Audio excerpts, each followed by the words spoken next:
I drove 6 hours to surprise my wife at her medical conference in Chicago.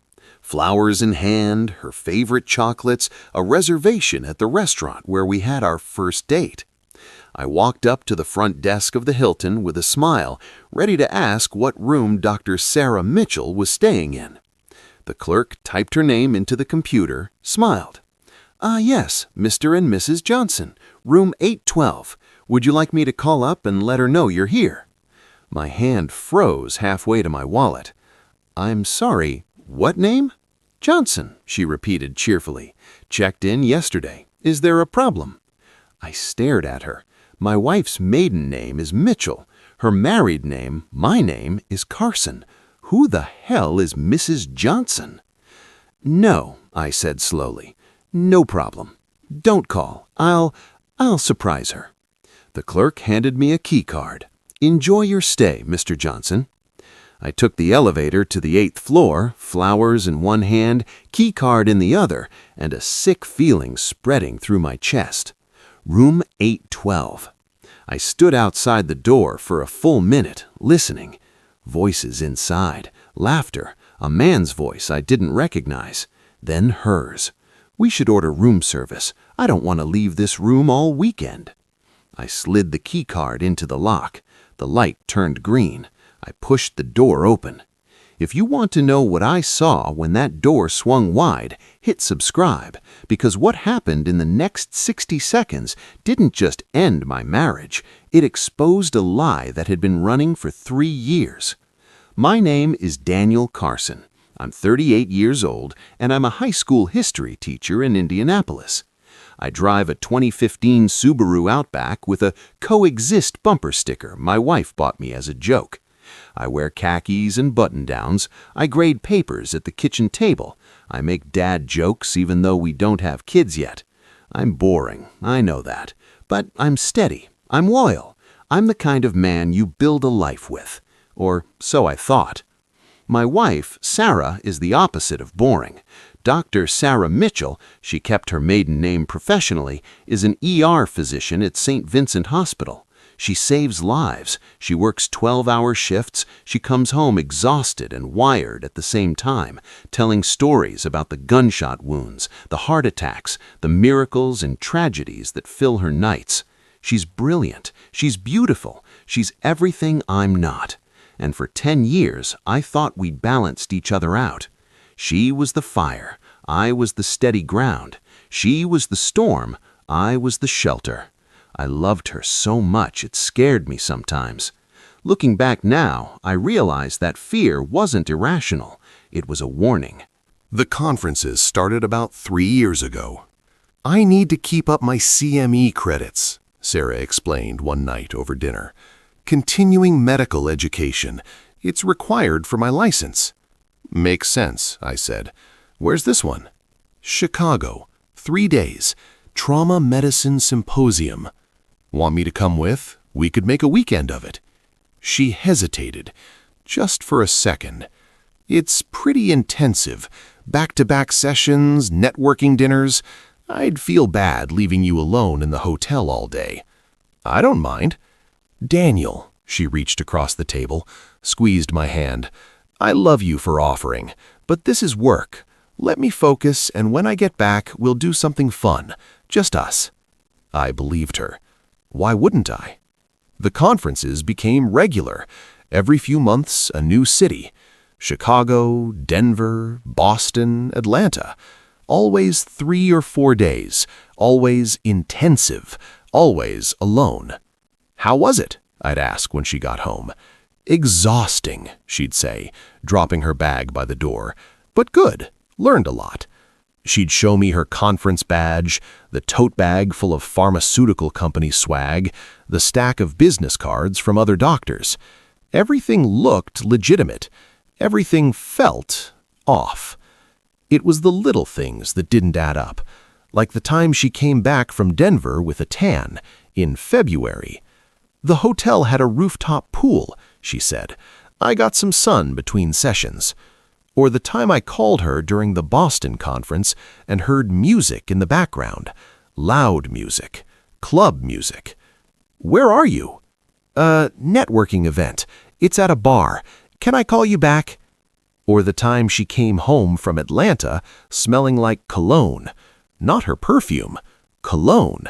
Men's cologne. One of the keynote speakers hugged everyone.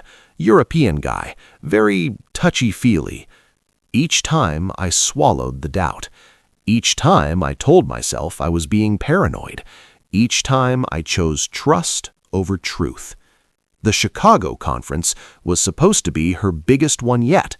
4 days, she said, packing her suitcase. Major symposium. Speakers from Johns Hopkins, Mayo Clinic. This is huge for my career. I'm proud of you, I said, and I meant it. She kissed me at the door. I'll call you every night. Be safe. Always am. She left on a Thursday morning. I went to work, taught classes, graded papers. That night, she called, told me about the opening keynote, the hotel, the sessions lined up for tomorrow. Everything sounded normal. Everything felt wrong. Friday night, I couldn't sleep. I lay in bed, staring at the ceiling, listening to the house settle around me. Our house, the one we'd bought together 5 years ago, the one we were supposed to fill with kids someday. I picked up my phone, scrolled through our text thread. Miss you. Miss you too. Long day, heading to bed. Love you. Love you. The words looked right. They felt hollow. At 2 a.m., I made a decision. I was going to surprise her. I called in sick Saturday morning, first time in 3 years. I threw an overnight bag together, grabbed the flowers I'd bought for our anniversary next week, picked up her favorite chocolates from the fancy place downtown. I plugged the hotel address into my GPS, Hilton, Chicago, 720 South Michigan Avenue. 6 hours. I could be there by mid-afternoon. I drove with the windows down, radio off, just the sound of highway and my own thoughts. I told myself this was romantic, spontaneous, the kind of thing that would make her smile. I told myself I wasn't checking up on her. I told myself a lot of things. None of them were true. I hit Chicago traffic around 3 p.m., crawled through downtown, found parking 2 blocks from the hotel. The Hilton was massive, glass and steel, flags out front, doormen in uniforms. I walked through the revolving doors into a lobby that smelled like money and air conditioning. Marble floors, crystal chandeliers, people in business casual everywhere, name tags hanging from lanyards. I looked for the conference, saw signs, Midwest Trauma Medicine Symposium, ballroom level. So it was real. The conference existed. I felt a wave of relief and shame. What was I doing here? I walked to the front desk, flowers in hand, feeling like an idiot. A young woman smiled at me. Checking in? No, actually. My wife is here for the conference. I wanted to surprise her. Could you tell me what room she's in? Of course. Name? Sarah Mitchell, or Sarah Carson. She might be registered under either.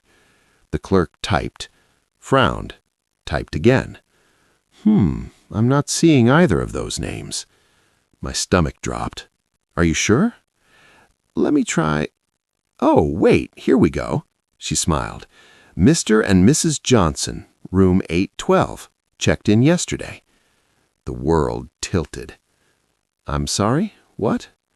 Johnson, she repeated. Would you like me to call up and let her know you're here? I couldn't breathe. Johnson? Yes, sir. Is there a problem?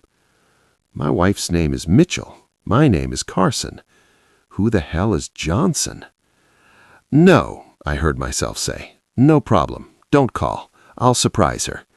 Wonderful. She handed me a key card. Enjoy your stay, Mr. Johnson. I stood in the lobby holding that key card like it was evidence at a crime scene. Mr. and Mrs. Johnson. My hands started shaking. I walked to the elevator, pressed 8. The doors closed. The car rose. I watched the numbers climb. 3, 4, 5. My brain was trying to find an explanation, any explanation. Maybe it was a mistake, a clerical error. Maybe she registered under a fake name for privacy. Maybe... The elevator dinged. 8th floor. I stepped out into a long hallway, patterned carpet, soft lighting, quiet. Room 812 was at the end of the hall. I walked toward it like a man walking to his own execution. I stood outside the door for a full minute. I could hear voices inside, muffled, indistinct. Then laughter, her laughter. Then a man's voice, deep, comfortable. "We should order room service. I don't want to leave this room all weekend." Her voice, "God, yes, I'm starving." More laughter. I looked down at the flowers in my hand, the chocolates, the romantic gesture that now felt like a prop in a play I didn't know I was in. I slid the key card into the lock. The light turned green. I pushed the door open. The room was nicer than any hotel room I'd ever stayed in. King bed, city view, minibar, robes on the bed. And on that bed, sitting cross-legged in one of those robes, was my wife. Next to her, also in a robe, was a man I'd never seen before. Tall, fit, salt and pepper hair, maybe mid-40s. They were laughing at something on his phone. They looked up when the door opened. Sarah's face went through 5 emotions in 2 seconds. Confusion, recognition, shock, fear, and something I'd never seen before. Guilt. "Daniel?" The man looked at me, looked at her. "Who's Daniel?" I stood in the doorway, flowers in one hand, key card in the other, and felt my entire life collapse. "I'm her husband," I said. The man's face went pale. "Her what?" Sarah stood up, tightening the robe. "Daniel, what are you doing here?" "Surprising you," I said. My voice sounded calm, distant, like it belonged to someone else. "At your conference." "I can explain." "Can you?" I looked at the man. "Who are you?" He stood up slowly. My name is Richard Johnson." Johnson. Mr. and Mrs. Johnson. "How long?" I asked Sarah. "Daniel, please." "How long?" She closed her eyes. 3 years. The number hit like a fist. 3 years. Every conference, every city, every time she came home with stories about keynote speakers and networking events. All of it. Lies. Richard Johnson looked like he might throw up. "You told me you were divorced." Sarah's eyes snapped to him. "Richard, you said you were divorced 2 years ago. You said you kept your ex-husband's last name professionally, but you were done. You said, 'I know what I said.'" "You're married?" His voice rose. "You're married?" I almost laughed. Almost. "Yeah, 10 years. Didn't she mention that?" He looked at her like she was a stranger. "Sarah, what the hell?" "Both of us," I said quietly. "She lied to both of us." The room went silent. Sarah stood there, trapped between the 2 men in her life. The husband who didn't know, the boyfriend who didn't know. "I need to explain," she started. "Don't," I said. "Don't insult me with explanations." "Daniel, please, it's not what you think." "It's exactly what I think." I looked at Richard. "How did you two meet?" He was still staring at Sarah like she'd grown a second head. At a conference 3 years ago. Chicago." "Let me guess. She told you she was single?" "Divorced," he corrected. "She said she'd just gotten out of a bad marriage." I nodded. "And you believed her?" "Why wouldn't I?" "Because you wanted to," I said. "Same reason I believed her when she said these were work trips." Sarah's voice cracked. "I never meant for this to happen." "Which part?" I asked. "The affair, the lies, the fake name at the front desk?" "All of it." She was crying now. "I didn't plan this. It just happened." "For 3 years?" I didn't know how to stop. Richard sat down on the edge of the bed, head in his hands. I can't believe this. Join the club, I said. Sarah wiped her eyes. Richard, I'm sorry. I should have told you. Should have told me? He looked up. You let me fall in love with you. You let me introduce you to my daughter. You talked about moving in together. That one hit me. You were going to move in with him? I don't know. Maybe. I hadn't decided. Hadn't decided? My voice finally broke. Sarah, we're married. We own a house. We have a life. I know. Do you?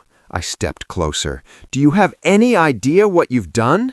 Yes, she was sobbing now. I know. I'm a terrible person. I know. You're not terrible, I said quietly. You're a coward. Richard stood up, started getting dressed. Jeans, t-shirt, shoes. Where are you going? Sarah asked. Away from you. Sarah, please. Don't. He grabbed his wallet, his phone. I don't know who you are. I thought I did, but I don't. He walked past me to the door, stopped, turned back. For what it's worth, he said to me, I didn't know. If I'd known she was married, I never would have. I know, I said. He nodded once, then he left. The door closed behind him with a soft click. And then it was just me and Sarah. She sat down on the bed, still crying. I'm sorry. I'm so sorry. I set the flowers down on the dresser, the chocolates next to them. I drove 6 hours to surprise you. I bought your favorite things. I made a reservation at Spiaggia, the restaurant where we had our first date. She looked up. Daniel, I was going to propose we start trying for kids. Her face crumpled. I had this whole speech planned about how proud I am of you, how lucky I am, how ready I am to start the next chapter. I pulled out my phone, showed her the notes app, the speech I'd written during the drive. She read it through tears. I'm sorry, she whispered. Why? I asked. Just tell me why. She took a shaky breath. You're a good man, Daniel. You're kind and steady and safe. But I'm not, she looked at me. I'm not steady. I'm not safe. I'm chaos. And you're so calm, so patient, so boring. There it was, the truth. I'm boring, I repeated. I didn't mean, yes, you did. I sat down in the chair by the window. I'm the guy who grades papers and coaches basketball and makes dad jokes. I'm predictable, reliable, boring. You're a good man, she said again. Just not an exciting one. She didn't deny it. We sat in silence for a long time. Finally, I stood up. I'm going home. Daniel, wait. No, I picked up my overnight bag. I'm done waiting. I've been waiting for 10 years for you to love me the way I love you. I'm done. I do love you. No, I said. You love the idea of me, the safety, the stability, but you don't love me. She started to argue, stopped, because we both knew it was true. I'll have my lawyer contact you. You're divorcing me? You're surprised? I thought maybe we could work through this. I stared at her. Sarah, you've been living a double life for 3 years. You registered at this hotel as Mrs. Johnson. You were planning a future with another man while sleeping in our bed. I know, but there's no but. I opened the door. We're done. I drove home in the dark. 6 hours back, alone. No radio, no podcasts, just silence and highway lights. I thought about the last 10 years. The moments I'd treasured, the memories I'd built. How many of them were real? How many were just me believing what I wanted to believe? I pulled into our driveway at 2 a.m., walked into our house, our empty house, sat on the couch in the dark, and for the first time since I was a kid, I cried. The next morning, I called a lawyer. Her name was Patricia Reeves. She came recommended by a teacher at my school who'd gone through a divorce 2 years earlier. Tell me what happened, she said. I told her, all of it. The conference, the hotel, the fake name, the 3 years of lies. She took notes, didn't interrupt. When I finished, she looked up. "Do you have proof of the affair?" "Yes." I pulled out my phone, showed her the photos I'd taken in the hotel room, Sarah and Richard, the robes, the rumpled bed. "This is good," Patricia said. "Indiana is a no-fault state, but adultery can still impact things like alimony and asset division." "I don't care about the money," I said. "I just want out." "I understand, but you should care. You're entitled to a fair settlement." "Fine, whatever. Just make it fast." She nodded. "I'll draft the papers. You'll need to decide how you want to handle the house." "She can have it." "Mr. Carson." "I don't want it," I said. "I don't want anything that reminds me of her." The papers were served a week later. Sarah called me 17 times that day. I didn't answer. She texted, "Please, we need to talk." I replied, "Talk to my lawyer." She showed up at the house. I didn't let her in. She showed up at my school. Security walked her out. Finally, she stopped trying. The divorce took 4 months. We sold the house, split the proceeds. She kept her car. I kept mine. She kept her retirement accounts. I kept mine. No alimony, no drama. Just done. The day the papers were finalized, I sat in my new apartment, a 1-bedroom in Broad Ripple, and felt nothing. Not relief, not sadness, just empty. 6 months later, I ran into Richard Johnson. It was random. A coffee shop in downtown Indy. I was grading papers. He walked in, saw me, froze. "Daniel." "Richard." He hesitated, then walked over. "Can I sit?" "Free country." He sat, ordered a coffee. We sat in awkward silence. "I'm sorry," he finally said, "for my part in everything. You didn't know. I should have asked more questions. We both should have." He nodded. "For what it's worth, I ended things with her that night, after you left." "Good." She tried to explain, said she was confused, said she loved both of us. I laughed, bitter. She didn't love either of us. She loved the attention. "Yeah." He sipped his coffee. "I wasted 3 years on her. I wasted 10. We sat with that. "You seem like a good guy," Richard said. "I'm sorry you got hurt." "You too." He stood, extended his hand. "Take care of yourself." I shook it. "You too." He left. I went back to grading papers. A year later, I met someone new.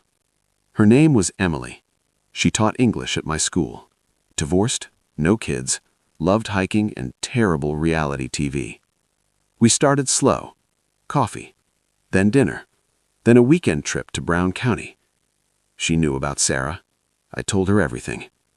"That's awful," she said. "I'm sorry." "It's in the past." "Is it?" I thought about that. Getting there. She smiled. "Good, because I like you, Daniel Carson, and I don't want to compete with a dosed." "You won't," I promised. 2 years after the divorce, I got a text from an unknown number. "This is Sarah. I know you don't want to hear from me, but I need to say this. I'm sorry for everything. You deserved better. I hope you're happy." I stared at the message for a long time. Then I deleted it. Not out of anger, not out of spite, just because I didn't need it anymore. People ask me sometimes if I regret the surprise, if I wish I'd stayed home, stayed ignorant, stayed in the comfortable lie. I don't, because the truth, no matter how painful, is always better than a beautiful lie. I drove 6 hours to surprise my wife, and I got the biggest surprise of my life. But I also got my freedom. If you've ever been betrayed, if you've ever had your world turned upside down by the truth, if you've ever had to rebuild from nothing, this one's for you. Comment, "I survived," if this hit home. Hit subscribe for more real stories about the moment everything changes. Because sometimes the worst day of your life is the first day of your real life. And that's worth more than any lie.